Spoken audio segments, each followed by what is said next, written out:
Samaritano. Hindi niya pinansin yun. So sa buhay natin ngayon, huwag naman nating sabihin American, hindi. Yung local na lang.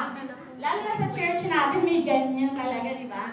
O Ilocano service, Tagalog, and English. Okay. Oo, may limitation eh, no? Dito, pinapakita na walang limitation, walang grupo.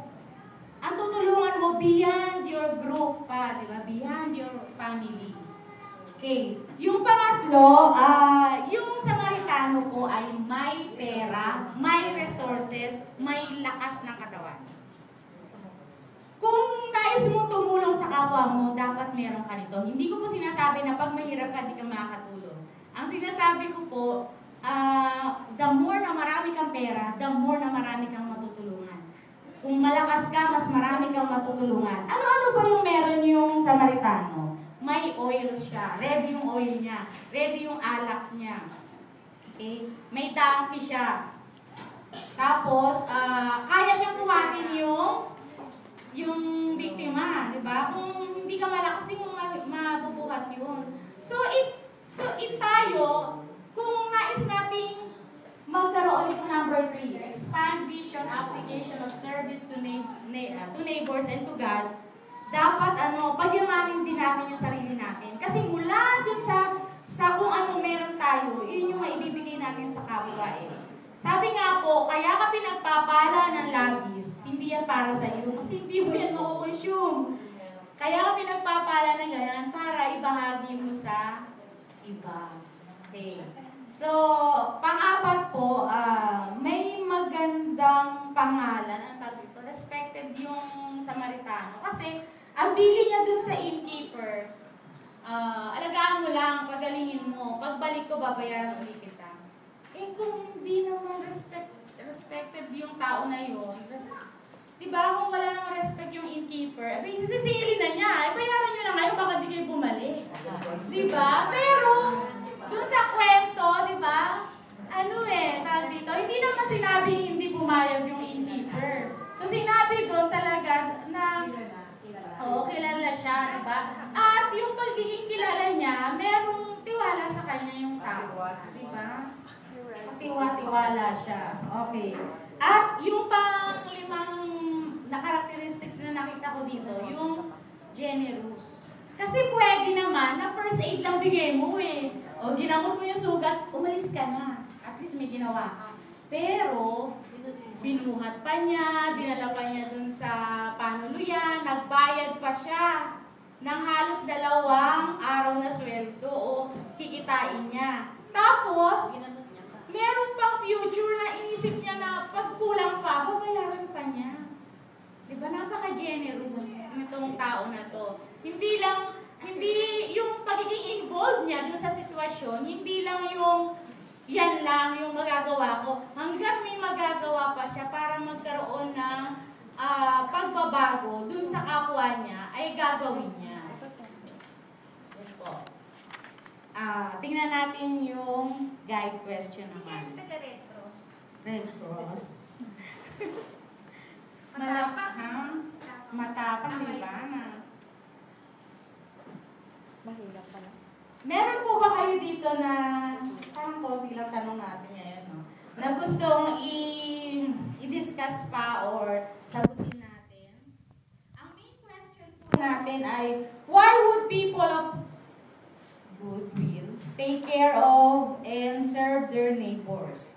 Ano ibig sabihin ng question? Oo nga, naguluhan ako. Kanina rin ko may Nandito Ano po nga yung ano. sa Tagalog? magandang Kalooban. Kaya nga, ma'am, paki-explain. Bakit kailangan mo, parang gano'n na, bakit kailangan mong tumulong sa iyong kapwa? Bakit ba natin dapat gawin ito? Uy, tanong mo kay humihingi ako, wala ako. Hindi ba pwedeng pamilya na lang natin yung intindihin natin, sarili natin? Sige, ate din, i-express mo yan.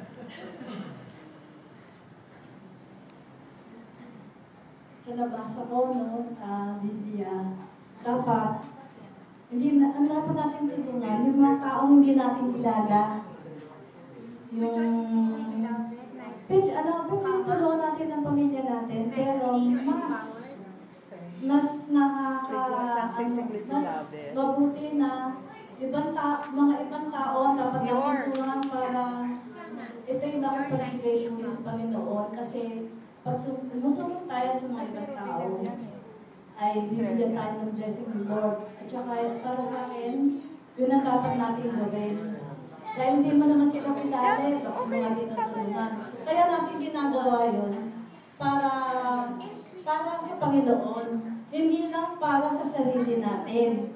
Kasi pag gumagawa tayo ng mabuti, di ba sinabi nga ng Panginoon na mahalin mo ang kapwa mo na higit sa sarili mo. Hindi mo dapat mahalin ang sarili mo lang. Dapat ipakita mo sa kanila, sa ating Panginoon na minamahal natin ang ating mga kapatid. Dahil pag ginagawa natin yun, ito ay papuri-puri sa Panginoon. At meron sa ibabalik sa iyo na more and more blessings to come in your life. Pagbabago ang buhay mo dahil mas higit na paglilingkod kesa sa salapi, lalo na kung marami ka salapi. Dapat i-share mo yun sa ating mga kapwa. Huwag mo sasalilingin ang kayamanan mo. I-share mo yun. Yun ang sabi ko. Nandito po ako, i-share na. Ako din po, nandito. Okay. Sabi nga, di ba, no man is and it's better to give than to receive. Ang pagtulong po sa kapwa, natural yun sa mga Pilipino. Lalo na sa panahon ng kalamidad, nakikita natin doon. Parang hindi mo na kailangan gisingin pa o motivate pa na tumulong. Talagang lumalabas ng pusa. May nais po ba kayo i-share? Meron po ba kayong karanasan na kayo ay tumulong, na napagpala yung tinulungan nyo? Na nung tinulungan nyo siya, kayo na pala yung pinakahuling inaasahan niya? Meron lang po kayo share. Kasi nabanggit niyo po kanina yung sa racism, yung hindi yung... Ay, i-video ko ba sarili ko, de joke? Ano po, siguro po alam naman natin nangyari dun sa Fallen 44. Eh, nung isang gabi, napapunta po ako basta may pinuntahan po akong patay na kaibigan, ang haba ng Safeway. Yung taxi driver po na nasakyan ko, isa po siyang Muslim. Tapos nakikinig kasi siya ng news, tapos nagre-react siya konti. Pero po siya hindi ko na maalala kung sa Mindanao. Naitanong ko po tuloy, anong masasabi niyo doon? Ang sabi po niya, kung alam niyo po ito, yun po palang finishing na ginawa doon sa mga sundalo na namatay. Di ba, bidali na sila ng MILF. Hindi yung mga finishing, mga taga doon, yung mga community people, yung mga barangay, yung mga sibilyan na hindi naman talaga walang baril. Sila yung nagnakaw, sila yung kumuha ng sila yung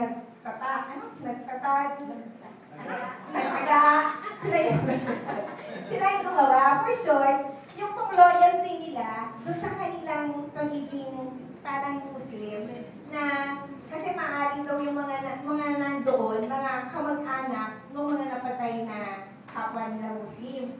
So, gusto ko na po parang i-relate dito na yun nga yung katulad na Samaritan, hindi po niya inisip na hindi ko ito kalahi parang gano'n. Pero yung nga, pagkos inalagaan pa niya, niya. Samantalang iba naman, yung loyalty naman, pagiging pakikisama naman, parang paghihigante, na ginawa nila yun. Inamin niya, sabi nga niya, bumaba nga raw siya ng bundok, pero hindi siya NPA, yung kapatid daw niya NPA, hanggang ngayon hindi niya na alam kung nasaan, pero iba naman po yung NPA, no? Kung di siguro daw siya bumaba, talagang patay na rin siya dahil talaga daw yung mga crossfires, so talaga yung mga magulang niya napatay daw sa mga hindi lang nababalita lahat, which I think hindi naman nag-invento yung mama kasi consistent naman yung kwento niya.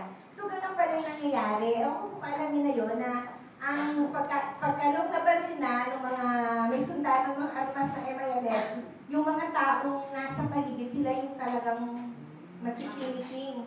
Yung ba? Parang kasi they are fighting for their cause. Yung kanilang loyalty sa kanilang grupo Inisip ko po tayo, di ba sabi nga po may verse sa Numbers na yung paghihiganti din. Pero hindi ko maintindihan kung paano, dahil sa pagmamahal mo sa kapwa mo, Kristiyano, pwede ka rin ba kayang maghiganti o pumatay? O parang, hindi niyo po nakikita yung, sa maganda nga po talaga yung Samaritano ito na hindi niya inisip, na hindi ko to kauli, hindi ko to kalahi, baka kalaban, magkaaway pa sila, teacher. Magkaaway pa sila, di ba? Pero hindi na ginawang, hindi niya nag-iis na tinulungan niya bilang kapatid siguro, inalala niya na tao din ito. Siyempre, tao ito. Tapos kanina po, yung katulad na sinabi ni teacher, hindi very specific hindi sinabi sa Samaritano. Ang sinabi po yung ginawa ng, di ba nung tinanong nga po ni Jesus yung abogado, sino palagay sa tatlong ito ang gumawa ng mabuti? Ang sabi niya doon sa nagbigay ng tulong, hindi niya sinabi sa Samaritano. Tapos nagkaroon kami ako kanina, nung diniscuss ni ating umaga, ang reflection naman namin dito, hindi nire-recognize yung specific person yung tao. Ang in-specify, ang nire-recognize ng Panginoon, yung ginawa, yung act of helping, act of giving. Pasensya na naalala ko to yung ating church. Mahilig din tayo, minsan na nire-recognize yung tao, di ba, hindi yung ginawa. So siguro maging din to na maganda din, miski sa huli, sinabi ng Panginoon na gayahin mo yung ginawa niya. Hindi na naman niya sinabing gayahin mo yung Samaritano. Parang gano'n.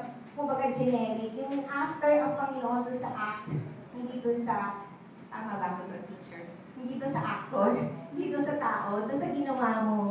Yun yung inaano niya. Parang, yun lang po.